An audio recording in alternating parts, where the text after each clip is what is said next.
Kembali di Breaking News Kompas TV, Saudara, masih kita akan update bagaimana pencarian dan juga evakuasi dari serpihan pesawat ATR 42500 yang ditemukan di Gunung Bulu Saraung, Sulawesi Selatan, di mana dari visual yang Anda saksikan di layar kaca ini adalah bagaimana tim SAR gabungan menemukan dan juga mengidentifikasi serpihan-serpihan pesawat yang ada di puncak Gunung Bulu Saraung.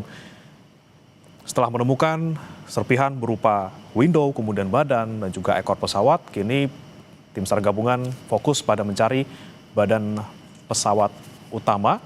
Dan juga kita tadi tangkap bagaimana pernyataan dari konvers yang dilakukan oleh tim SAR gabungan bahwa mereka juga fokus untuk mencari korban yang kemungkinan juga berada di sekitar lokasi serpihan pesawat. Dan berikut, Saudara, kita dengarkan kembali pernyataan dari tim SAR terkait pencarian serpihan pesawat AT42500.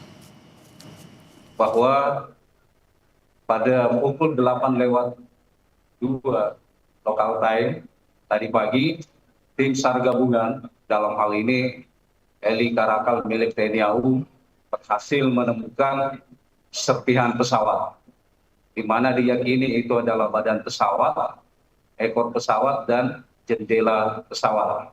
Nah, sampai saat ini tim SAR gabungan sudah menurunkan tim rescue melalui udara dan langsung melakukan pencarian korban. Yang kami utamakan saat ini adalah pencarian korban. Mudah-mudahan masih ada yang bisa kami evakuasi dalam keadaan selamat. Itu yang pertama. Terus metode pencarian korban dari tim SAR gabungan itu membagi 4 seru darat dan 2 seru udara. Seru udara itu menggunakan Boeing milik TNI AU dan heli Karakal, sedangkan seru darat, seru 1, 2, 3, dan 4 itu tim SAR gabungan sejumlah kurang lebih 1.200 orang yang ada di lokasi saat ini. Kami dari Basarnas sebagai SNC itu membagi 4 seru dan membagi 4 titik pencarian melalui SAR atau penyapuan lewat darat, sehingga tidak ada korban yang terlewatkan dengan penyapuan SAR tersebut, sesuai dengan pengalaman kami di operasi-operasi pesawat di tempat yang lain. Habis rapat koordinasi terakhir dengan seluruh stakeholder yang terlibat dalam kegiatan tim SAR gabungan ini, akhirnya kurang dari 24 jam nih kebesaran saya, kita sudah bisa menemukan exact location jatuhnya pesawat. Yaitu dimulai dari kegiatan 05.30 kita sudah melaksanakan briefing, kemudian dilanjutkan dengan take off heli Karakal. Karena sudah mendapatkan informasi seperti yang disampaikan oleh Basarnas tadi bahwa ada indikator serpihan pesawat kemudian menuju ke tempat tersebut, sehingga pada pukul 07.17 itu ditemukan. Kemudian seperti yang disampaikan oleh Basarnas, 08.02 itu diyakinkan oleh tim darat bahwa tim darat sudah menemukan serpihan besarnya. Kemudian pada 08.09 alhamdulillah di puncak Gunung Bulu Saraung ini ada tempat yang memungkinkan untuk pendaratan heli, sehingga kita bisa menurunkan tim SAR yang terdiri dari tim Pasgat dan dari Basarnas.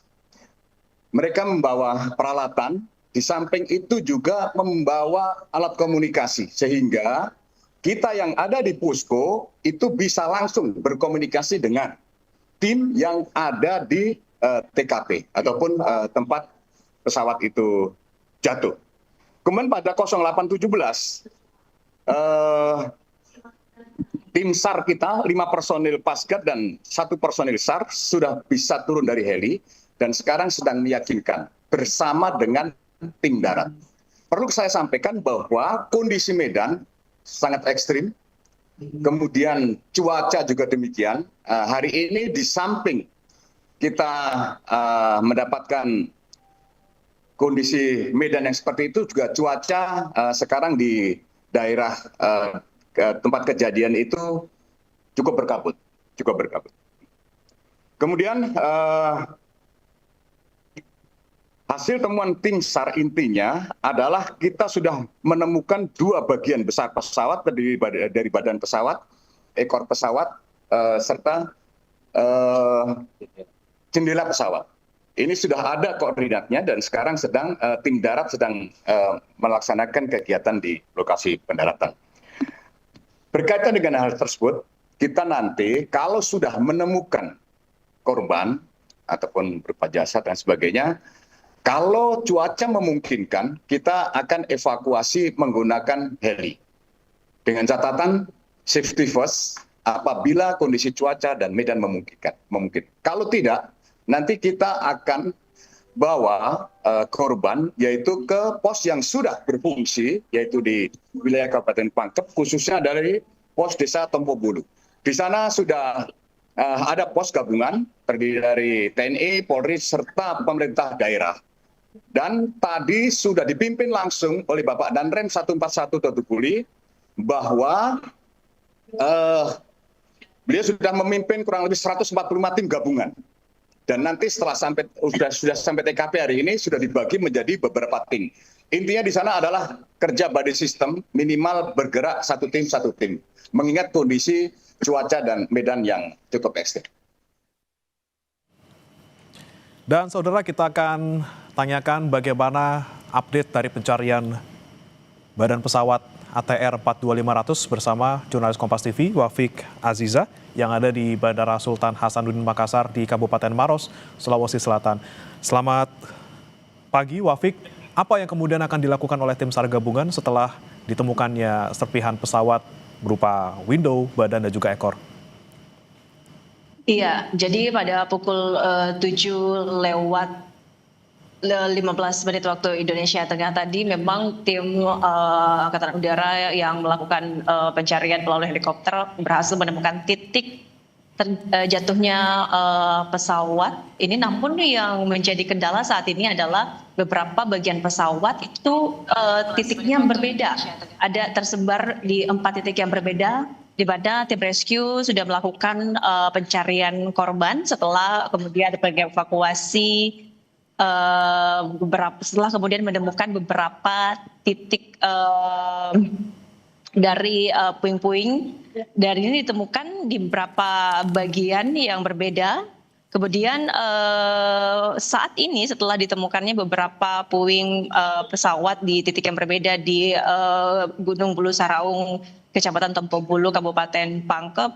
Kemudian ada 1.200 orang tim SAR yang saat ini bersiaga yang akan kemudian fokus untuk melakukan pencarian terhadap korban. Jadi sebelumnya ada 6 metode sur yang dilakukan, 4 untuk sur darat dan 2 sur udara. Namun karena kondisi cuaca tadi pagi yang tidak memungkinkan untuk segera dilakukan evakuasi dan juga pencarian korban, jadi pada siang hari ini tim SAR kemudian akan fokus dulu untuk menyusuri jalur darat untuk mencari korban. Ada yang menjadi tantangan tentunya dalam proses evakuasi korban pada siang ini, di mana kedalaman bukit ditemukannya beberapa titik puing-puing pesawat ini sekitar 200 meter kedalaman, dan bukit yang terjal ini kemudian menjadi kendala utama dalam proses evakuasi dan juga pencarian korban pada siang hari ini. Bagaimana? Ya, Wafik, kemudian untuk titik kemungkinan ditemukannya korban dan juga badan utama pesawat, apakah memang sudah diidentifikasi di 200 meter tadi yang Anda sebutkan?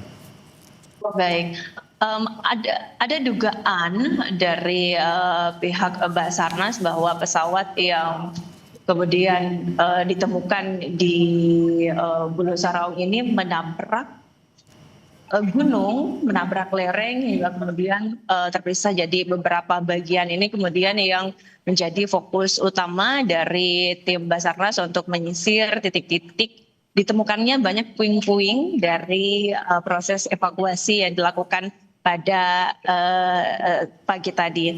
Sementara itu terkait dengan bagaimana kemudian ketika korban nantinya ditemukan, nantinya akan langsung dirujuk ke Rumah Sakit Bayangkara di Kota Makassar untuk uji antemortem, di mana personil dari RS Bayangkara juga sebelumnya sudah dikirim ke lokasi pencarian untuk bersama dengan tim SAR untuk bisa melakukan evakuasi dalam proses pencarian korban. Terkait dengan data untuk uji antemortem dalam pencarian korban ini, sudah ada satu data di RS Bayangkara, ada satu adik kandung dari co-pilot M. Hairul Gunawan, kemudian juga ada di Jawa Barat yang di mana tim dari Polri sudah melakukan jemput bola untuk videokes antemortem pada hari ini. Baik, sudah ada data antemortem dari satu keluarga, salah satu penumpang dari pesawat ATR 42500. Kemudian saat ini difokuskan di 4 titik pencarian. Terima kasih Wafiq Azizah melaporkan langsung dari Bandara Sultan Hasanuddin Makassar di Kabupaten Maros, Sulawesi Selatan. Selamat bertugas kembali. Kita masih akan update saudara bagaimana pencarian pesawat ATR 42500 usai jeda berikut. Masih bersama kami di Breaking News Kompas TV, saudara, dan juga masih di studio Marsma TNI Purnawirawan Agung Sasongkojati, pengamat keamanan dan keselamatan penerbangan. Kita bahas kembali, Pak Agung. Tadi tim SAR gabungan fokus pada 4 titik pencarian. Ada 6 metode susur yang dilakukan untuk bisa menemukan baik korban maupun juga badan utama pesawat. Apa yang kemudian harus dilakukan mereka untuk bisa membuat pencarian ini lebih efektif, juga lebih cepat gitu, Pak? Di era sekarang ini tetap bagaimanapun juga itu adalah helikopter yang paling efektif untuk melihat dan menemukan. Kita mengantarkan orang ataupun membawa apapun yang harus dibawa. Namun masalahnya ada cuaca. Nah, cuaca ini yang menjadi hambatan. Kalaupun tidak cuaca juga mungkin waktu terbangnya atau lama terbangnya. Mungkin salah satu solusi yang terbaik untuk menemukan, kalau jelas untuk menemukan barang, jelas manusia yang harus turun ke bawah untuk mengambil. Namun untuk hal lainnya mungkin sudah waktunya ya kita mengoptimalkan penggunaan pesawat tanpa awak atau drone. Pertama tentunya tidak semua mata bisa ngelihat dengan jelas dan juga mungkin masalah waktu terbangnya. Maka drone bisa digunakan untuk menyisir dan memetakan atau memappingkan area situ sehingga bisa jelas dapat detail ketahuan mana saja impact-nya, kemudian apakah masih ada barang-barang yang tercecer di luar itu untuk memastikan. Atau juga pesawat survei khusus. Namun tentunya pesawat survei khusus kan memerlukan persiapan dan selalu terhambat antara kesiapan orang, kesiapan pesawat, kesiapan cuaca gitu. Nah, untuk ini karena ada kan mungkin cuaca mungkin tidak bisa hari ini atau besok pada saat masih cerah, masih bisa terbuka, itu langsung menggunakan pesawat tanpa awak untuk memapping, mensurvei area tersebut untuk membantu lokasi mana. Nah, sedangkan untuk kecepatan ini tentunya ini harus dirotasi ya, tidak bisa orang yang sudah 2 hari 3 hari di sana harus dirotasi dengan. Nah, rotasi yang cepat ini tentu harus membutuhkan sistem personil. Jadi personil tambahan dibawa ke base camp dan segera dirotasi. Jadi kalau tidak bisa selesai dalam waktu sehari 2 hari 3 hari tapi seminggu, ya tentu dalam waktu mungkin 2 hari 3 hari harus dirotasi orang-orang yang nyari ini. Dan juga tim-tim leader daripada pencarian mestinya juga harus menurunkan pada tim leader baru apa pencapaiannya. Nah tentu kan sini sudah tim KNKT sudah harus masuk ya, karena bagaimanapun juga pencari dan tim untuk penyelidikan sudah harus masuk untuk memetakan, mendokumentasikan apa saja ditemukan. Dari situ bisa disusun kronologis atau disusun bagaimana duduk perkaranya ataupun situasi kejadian bisa direkonstruksi ulang. Dan mungkin bisa ditiru di simulator untuk mengetahui apa yang terjadi. Digabung dengan data yang didapat dengan flight recorder dan black box. Oke, tentunya tidak hanya tadi proses pencarian, tapi juga KNKT juga harus turun untuk bisa dari awal gitu ya mendeteksi apa yang kemudian menjadi penyebab pesawat ini. Lagi-lagi penggunaan teknologi seperti drone juga bisa membantu untuk bisa menemukan pesawat ini lebih cepat. Kita harapkan semoga Pak Agung pencarian hari ini membuahkan hasil yang signifikan dan kita juga bisa mengetahui bagaimana pesawat ini bisa jatuh dan juga menemukan korban dengan cepat. Terima kasih Pak Agung Sasongkojati, pengamat keamanan dan juga keselamatan penerbangan sudah bergabung bersama kami di Breaking News. Selamat pagi. Terima kasih. Saya ikut berduka cita atas kejadian ini. Baik, kita harapkan yang terbaik untuk semuanya.